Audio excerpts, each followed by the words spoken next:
Hello, my friends. The Kangaroo Competition 2019 question. Question number 4. There are 14 girls, 12 boys. If half of the children go for a walk, at least how many of them remember? We know that we have 14 girls and 12 boys, 26. So if half of them means divided by 2, it will be 13.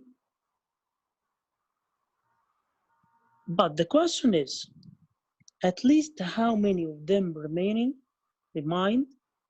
are girls?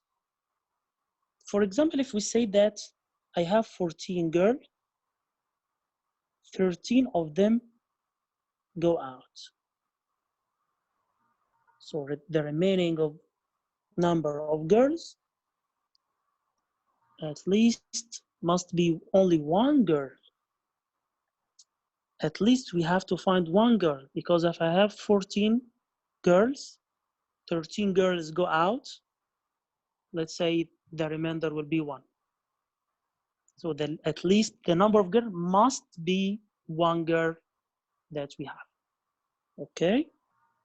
Thank you.